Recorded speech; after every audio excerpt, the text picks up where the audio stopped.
Welcome back to the story of my parents, Smitty and Joann, part 3. We left off after my parents met and my dad was going off to war.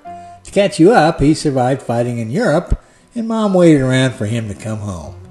And then they got married, September 15th, 1945. For the first 10 years or so of their marriage, they were childless, which was nice. And since Dad decided to make a career out of the Army, that made Mom an Army wife. According to Mom, they didn't really see each other the first few years, and when Dad got shipped to the Philippines, well, my mother was left to figure out how to join him. Our first anniversary spent together was our third anniversary.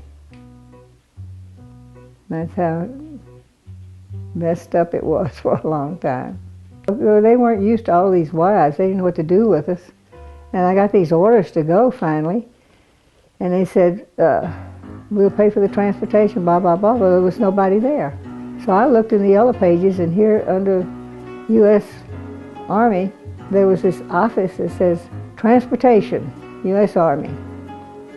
So I called, and this captain answered the phone, and I told him who I was and what I wanted. And he said, well, we don't deal with it. He said, well, come on down, let's see what we can find out.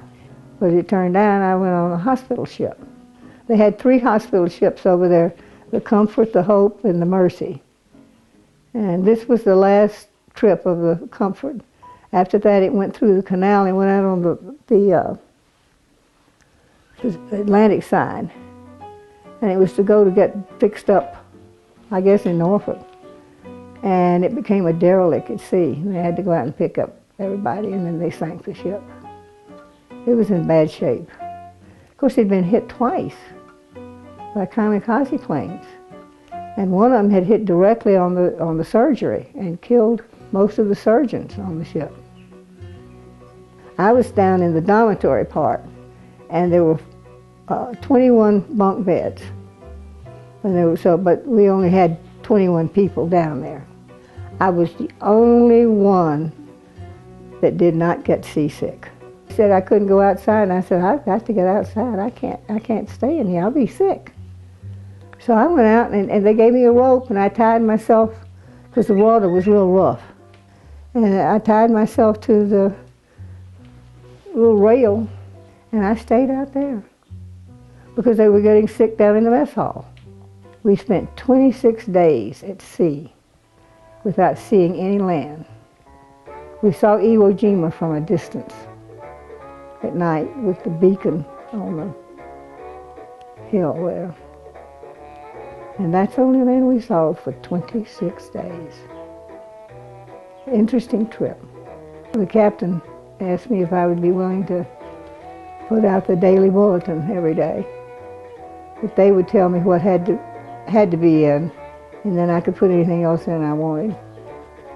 So a lot of it was the history of the ship, what he'd been through. And then he went to pick up the sick seamen. Now this is the big job of a hospital ship. So we go way out of our way to pick up this seaman. They lower the boat, and the boat goes dead in the water. And that captain is standing out on that bridge, and I heard language that I had never heard in my life, plus the threats of mayhem, slaughter, torture, everything. We all took another look at the captain after that. So, after almost a month at sea with a salty captain, Mom made it to the Philippines, or so she thought. We got all dressed up to go in the evening, and of course we were sweating blood. And Manila Bay at that time, all they had were derelict ships that had been sunk down in there. They hadn't gotten them up yet. And it was so hot. And so help me, the man that the customs fella who was supposed to come out and release the ship or whatever his job was, it was his time. The office was closed. And we had to spend the night out in that bay.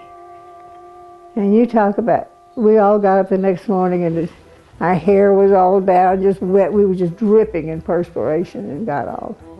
But it's a good thing I didn't fly, because if I'd flown, your father wouldn't have been in the Philippines. He had gone to Japan It was a softball tournament. I'm going to tell you, if I'd gotten off that plane and he wasn't there, whoa. Then it's a good thing he went on a ship, Mom, and not on an airplane. But the Philippines and most of the Pacific was still recovering from the war, so it wasn't all fun over there. Quonset huts for homes, snakes coming up through the floor, water buffaloes roaming around, and living on a base with a very fresh history of the war. The colonel of the regiment was Colonel McDonald, and he had been a prisoner of war in that very same camp. That camp is where the death march ended, and then they took part of them and moved them over to Cabanatuan. That's the one you hear more about. But as you go into the gate, which was practically no gate at all, was a great big area, and it was just a mass grave, unmarked. And where was I at the time? Well, I was just a twinkle in my parents' eye, I'm afraid. Maybe we'll cover that in part 4.